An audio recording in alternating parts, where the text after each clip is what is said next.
प्रजापति सुता सुता नैक रूपा महावीर्या दीप्तिमंतो जयावह।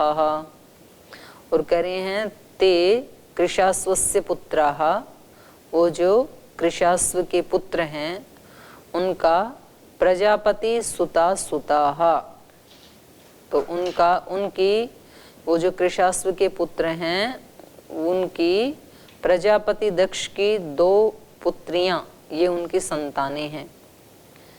कृशास्वस्य प्रजापति सुता सुता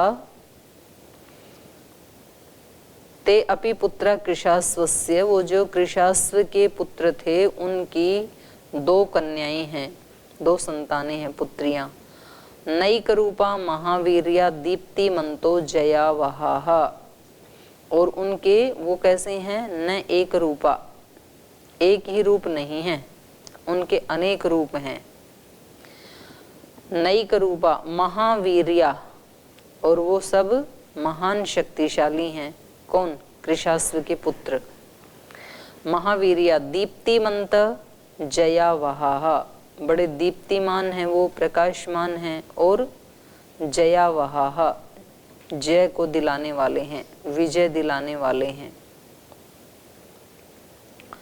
तो उनमें जया च सुप्रभा चैव दक्षकन्ये सुमध्यमे तेषु ते अस्त्राणि शस्त्राणि शतं परम भास्वरम। तो वो जो दक्ष की कन्याएं हैं उनके नाम बता रहे हैं। जया च सुप्रभा चैव, एक का नाम है जया, दूसरी का नाम है सुप्रभा। दक्ष कन्ये सुमध्यमे, ये दोनों दक्ष की कन्याएं हैं, जया और सुप्रभा। तो ये ना सबसे बड़ी हैं ना सबसे छोटी हैं, मध्य वाली कन्याएं हैं।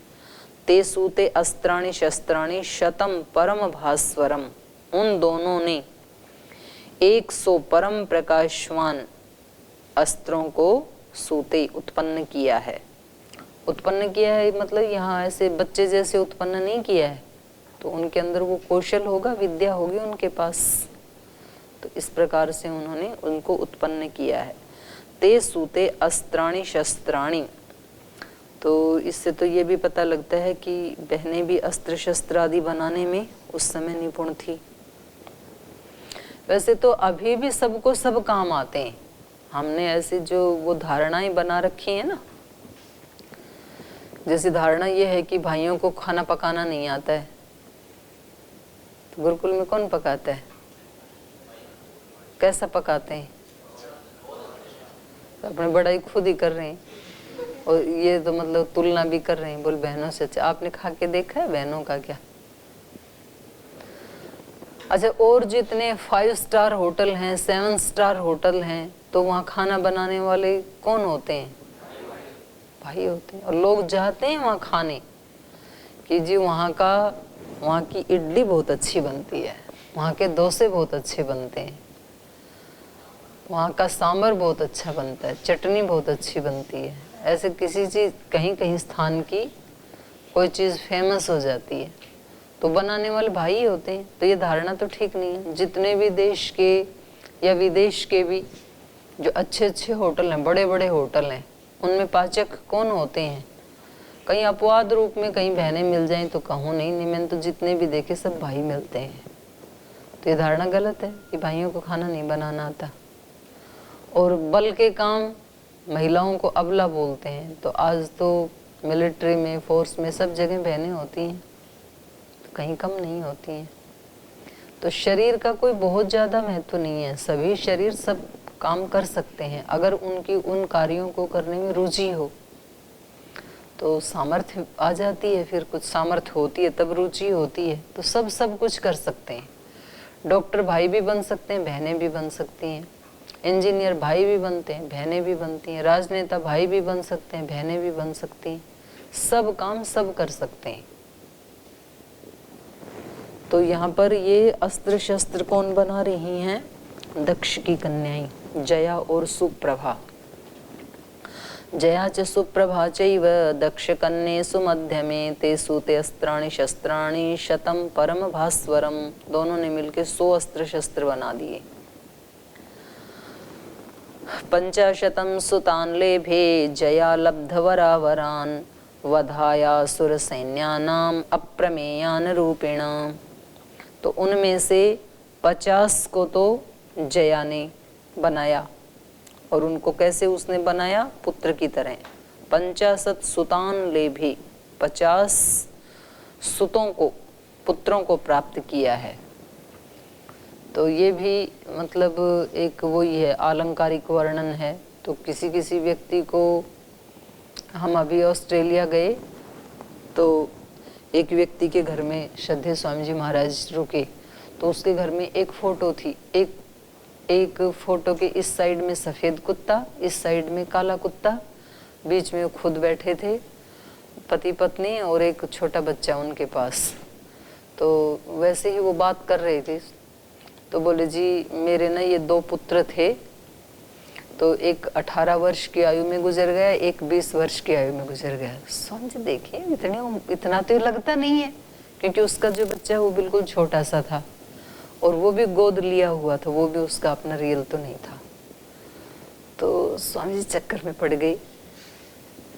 तो स्वामी जी बोले अच्छा आप तो लगते नहीं है ऐसे, तो आपकी शादी कब हुई? तो उसने बताया, तो जो शादी की डेट है उससे 20 वर्ष पहले, तो मतलब जाएं तो वो पढ़ रहा था उस समय। तो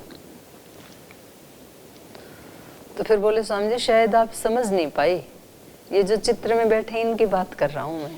तो स्वामी जी को थोड़ा रिलैक्स हुआ। तो स्वामी जी ने तो सोचा भाई बड़ी ट्रेजेडी हो गई इसके साथ, तो भाई इतने जवान 2 बेटे चले गए। तो बाद में पता लगा कि वो उन कुत्तों को अपना बेटा कह रहे थे। वो उनके तो कुछ अपने ऐसे गाय को अपनी माँ मान लेते हैं, बहन मान लेते हैं, कुछ कुत्ते को ही, बिल्ली को ही अपना पुत्र पुत्रियां मान लेते हैं। तो ऐसे होता है ना व्यक्तियों का। तो इन्होंने इन अस्त्र शस्त्रों को ही क्या मान लिया? अपना पुत्र मान लिया। 50 सुतान लेभे जया लब्धवरावरान वधाय। किस लिए उन्होंने इनको बनाया? वधाय आसुर सैन्यानाम। असुरों के जो सैनिक हैं, असुरों के जो सैन्य बल हैं, उनके वध के लिए। वधाय आसुर सैन्यानाम अप्रमेयान रूपेणः। और वो कैसे हैं? अप्रमेय रूपेण। अप्रमेय माने अपरिमित, शक्तिशाली और रूप वाले। वधाय आसुर सैन्यानाम अप्रमेयान रूपेणः। अप्रमेय रूप है जिनका, माने बहुत सुंदर भी हैं देखने में, और उनका पराक्रम भी अप्रमेय है। सुप्रभाजन्य चापि पुत्रान् 50 पुनः संहारान्नाम दुर्धर्षान् दुराक्रामान् बलीयसः तानि चास्त्राणि वेत्थेश यथावत् कुशिकात्मजः अपूर्वाणां च जनने शक्तो भूयश्च धर्मवित् तेनास्य मुनिमुख्यस्य धर्मज्ञस्य महात्मनः न किंचित् अस्त्य विदितं भूतं भव्यं च राघवः एवं वीर्यो महातेजा विश्वामित्रो महायशः न रामगमने राजन् संशयं गन्तुमर्हसि तेषां निग्रहणे शक्तः स्वयं च कुशिकात्मजः तव पुत्रहितार्थाय त्वामुपेत्याभियाच्यते इति मुनिवचनात् प्रसन्नचित्तो रघो वृषभश्च मुमोद पार्थिवाग्रह गमनं भिरुरोच राघवस्य प्रथित यशा कुशिकात्मजाय बुद्ध्या। तो कह रहे हैं जिस प्रकार से जया ने 50 अस्त्रों को उत्पन्न किया, उसी प्रकार सुप्रभा जनयत चापी पुत्रान 50 पुनः, ऐसे ही 50 अस्त्रों को, पुत्र के समान अस्त्रों को सुप्रभा ने उत्पन्न किया। प्रजनयत, उसने अच्छी तरह से उनको बनाया। संहारान नाम दुर्धर्षा नाम दुराक्रामान बलियस। तो वो सब उसके सब अस्त्र शस्त्र कैसे हैं? संहारा नाम दुर्धर्षान, दुर्धर्ष माने जिसको विजय नहीं किया जा सके, वो ऐसे हैं अचूक बाण है, वो अस्त्र शस्त्र हैं। दुराक्रामान बलियस, और जो दुष्ट कर्म करने वाले हैं उनके ऊपर वो बहुत बल से युक्त हैं, माने उनके ऊपर भारी पड़ते हैं, वो ऐसे हैं, दुर्धर्ष हैं, उनको कोई खंडित नहीं कर सकता है, पराजित नहीं कर सकता है। तानि च अस्त्राणि वेत्थेश यथावत् कुशिकात्मजः अपूर्वाणां च जनने शक्तो भूयश्च धर्मवित्। तानि च अस्त्राणि वेति एष, उन सब अस्त्रों के बारे में ये जानते हैं विश्वामित्र। तानि च अस्त्राणि वेति एष, यथावत्, उनके बारे में यथावत् जानते हैं। किस अस्त्र की क्या पावर है, कब चलाना है, कैसे चलाना है, किसके वध के लिए उसको यूज करना है, तो ये सब यथावत विश्वामित्र जानते हैं। अपूर्वाणां च जनने शक्तो भूयश्च धर्मवित्। तो कह रहे हैं कि ये जो अपूर्वाणां च जनने, जिनका जनन अपूर्व है, उससे पहले किसी ने नहीं बनाया, अपूर्वाणां च जनने शक्त, ये तो उन्होंने बना दिए 100 अस्त्र तो, और जो अस्त्र अभी नहीं बने हैं उनके जनने, उनको उत्पन्न करने में शक्त, ये समर्थ हैं। 100 तो ऐसे अस्त्र शस्त्र जो बिल्कुल दुर्धर्ष हैं, दुर्जेय हैं, वो उनके बारे में इनको पता है, और जो अपूर्व, जो अभी बने नहीं हैं, आगे भी आवश्यकता हो तो वो शस्त्र बनाने की विद्या इनके पास भी है, ये भी बना सकते हैं। अपूर्वाणाम च जनने, जो अपूर्व अस्त्र हैं, जो अभी बने नहीं हैं, उनके भी जनने, उत्पन्न करने में। धर्मवित् शक्त भूयश्च, ये धर्मात्मा विश्वामित्र उनको बनाने में भी समर्थ हैं, माने ये खुद भी जानते हैं अस्त्र विद्या को बनाना, और जो पहले बने हैं उनको कब चलाना है, कैसे चलाना है, उसको भी ये सब जानते हैं। लेकिन ये बात दूसरों को नहीं पता है, केवल मुझे पता है। एवं वीर्यो महातेजा विश्वामित्रो महायशः न रामगमने राजन् संशयं गन्तुमर्हसि। तो इस प्रकार से एवं महातेजा विश्वामित्रो महायशा, तो इस प्रकार से ये कैसे हैं? महायशस्वी हैं विश्वामित्र, महातेजा, महान तेजस्वी हैं।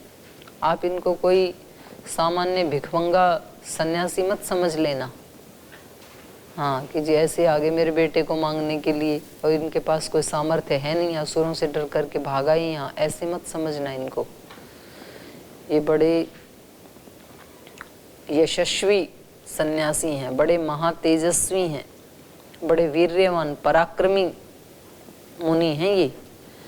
इसलिए हे राजन, राम गमने संशयम न गंतुम अर्हसि, इसलिए राम के गमन में तुम संशय मत करो कि ऐसे असुरों के साथ ये युद्ध करवाएंगे मेरे बेटे का, और उसको अस्त्र शस्त्र विद्या आती नहीं है, तो फिर व्यक्ति को संशय होता है कि क्या बनेगा।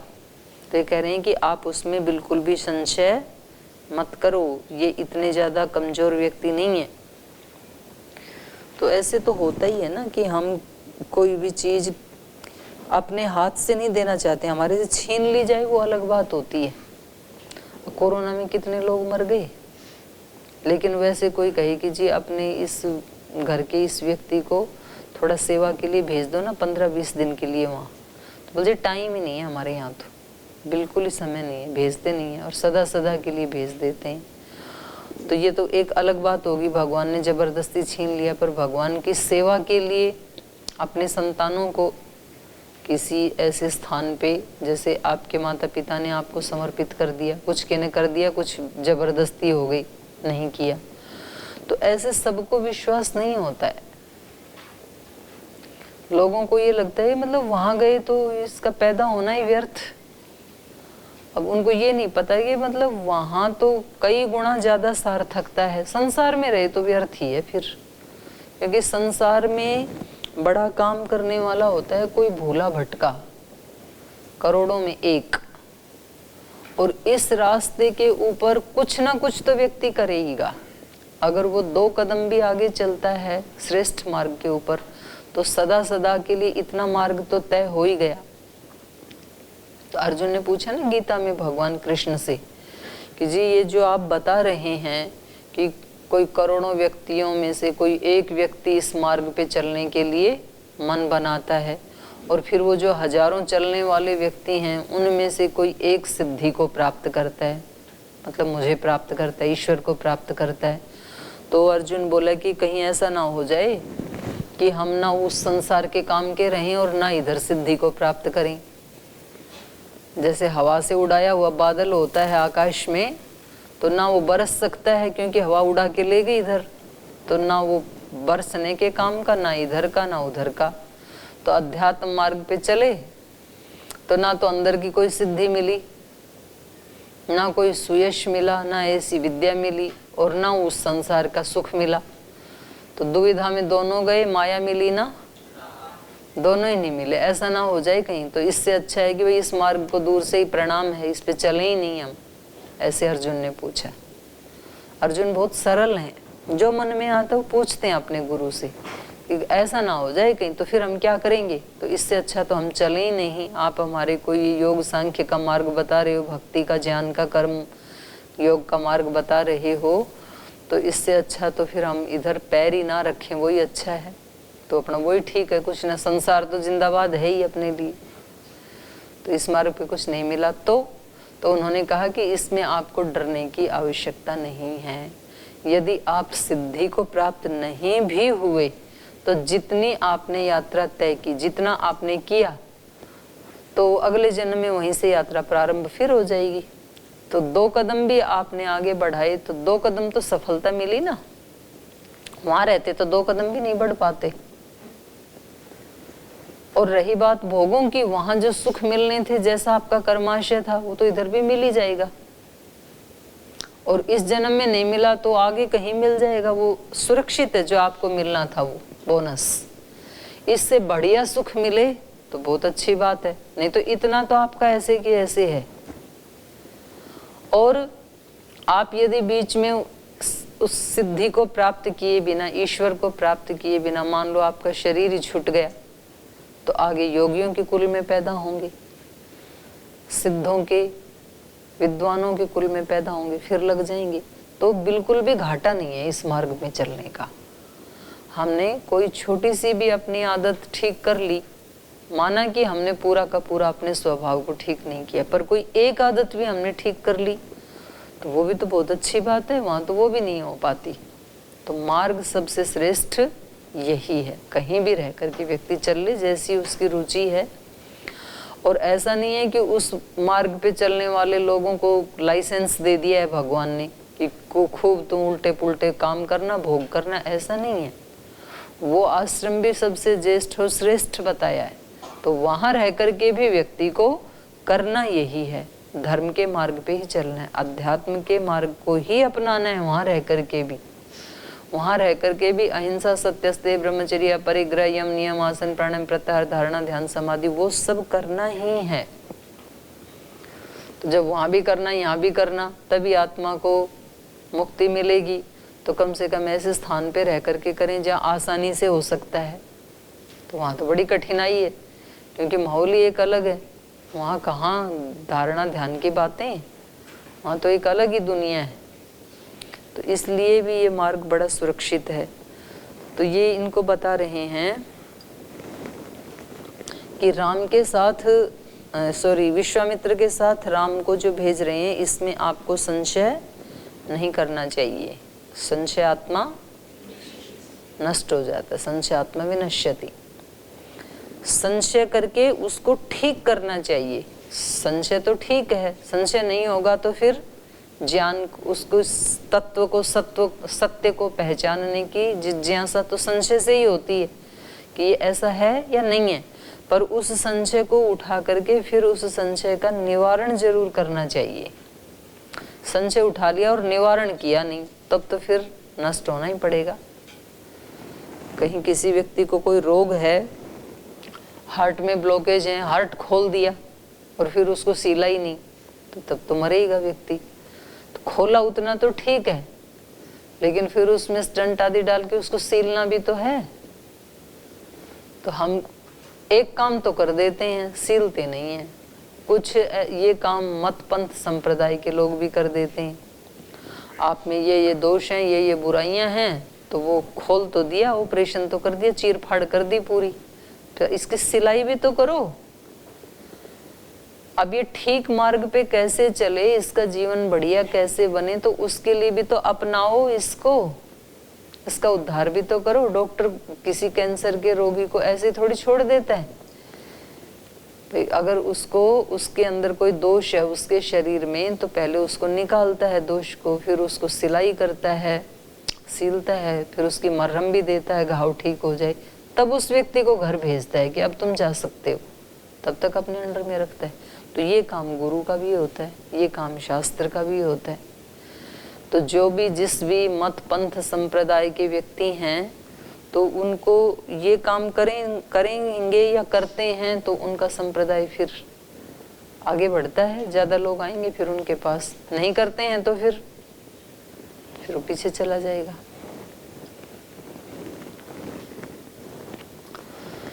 तो इसलिए ये इनको समझा रहे हैं कि आप पुत्र मोह में ना पड़ें, बल्कि राम को इनके साथ भेज दें, इसी में कल्याण है। तेषां निग्रहणे शक्त स्वयं च कुशिकात्मज तव पुत्र हितार्थाय त्वामुपेत्यभियाचते।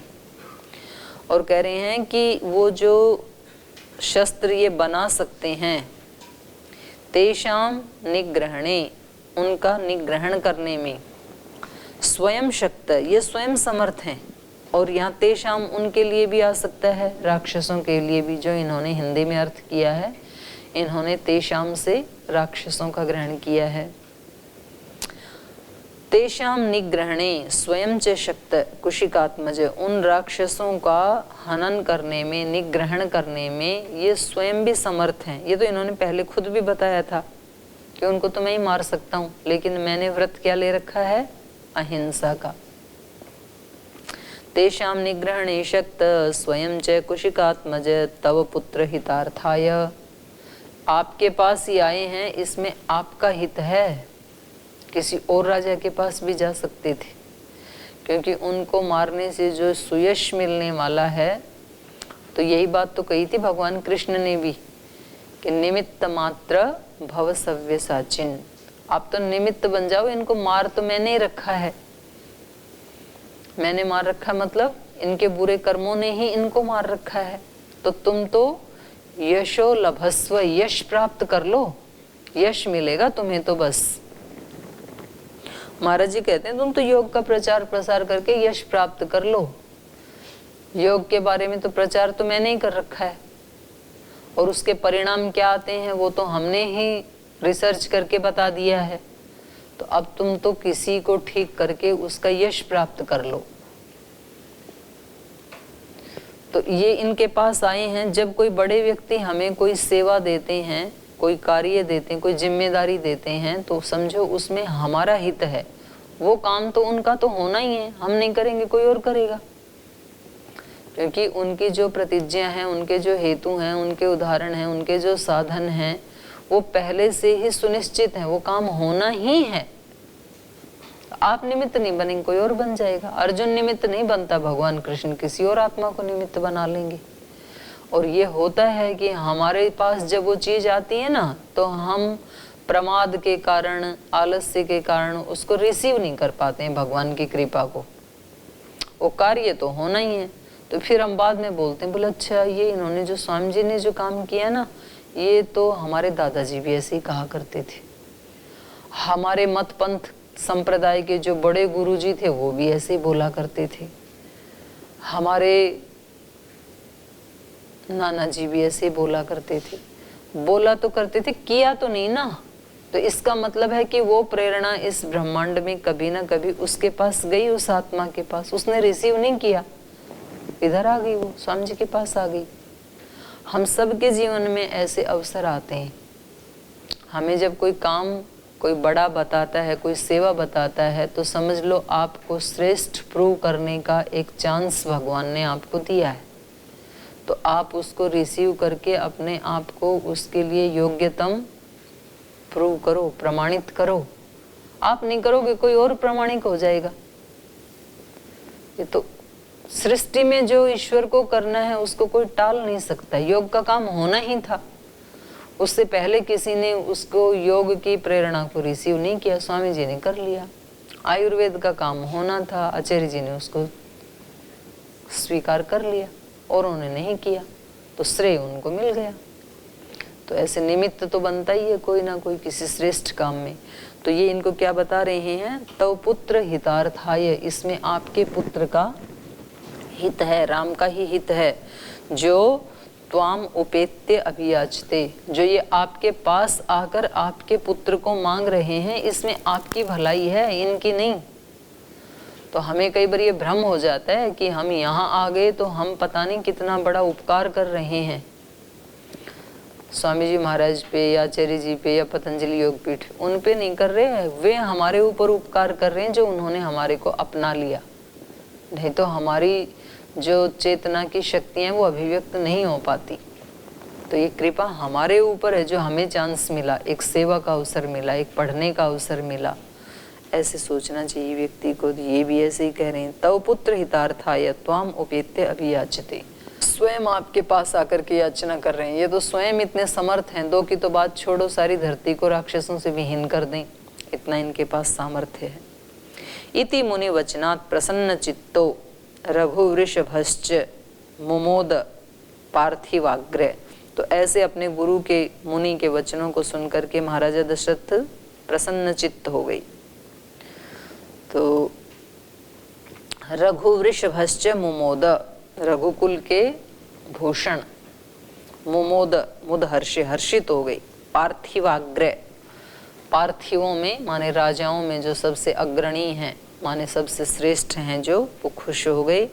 गमनम अभिरुरोचे, और राम के गमन में उन्होंने रुचि ली, राघवस्य गमनम, राघव के जाने में। प्रथित यशः कुशिकात्मजाय बुद्ध्या, और उनको प्रथित यशा, फैला हुआ है यश जिनका, ऐसे कुशिकात्मजाय बुद्ध्या, ज्ञान से, गुरु जी ने ज्ञान दिया और उनके ज्ञान चक्षु खुल गए, तो उनके साथ भेजने के लिए खुश हो गए। तो इसको और कल इस पे चर्चा कर लेंगे, आज यहीं विराम लेते हैं।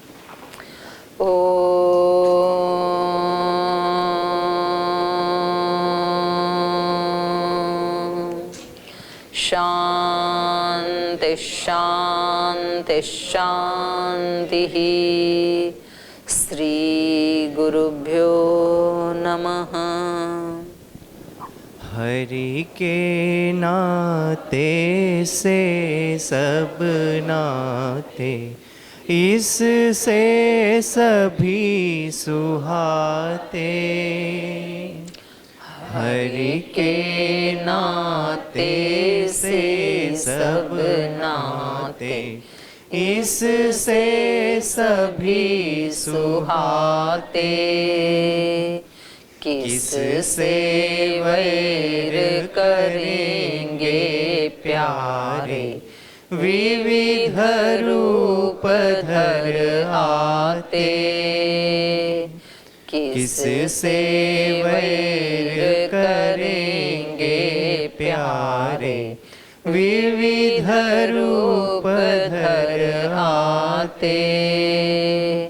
स्वार्थ बिना जो सबकी सेवा, करते नहीं आघाते। स्वार्थ बिना जो सबकी सेवा, करते नहीं आघाते। पर दुख दुखी सुखी पर सुख में, वो जन हरि को भाते। पर दुख दुखी सुखी पर सुख में, वो जन हरि को भाते। हरि के नाते से सब नाते, इससे सभी सुहाते। किससे वैर करेंगे प्यारे, विविध रूप धर आते। विविध रूप धर आते। विविध रूप धर आते।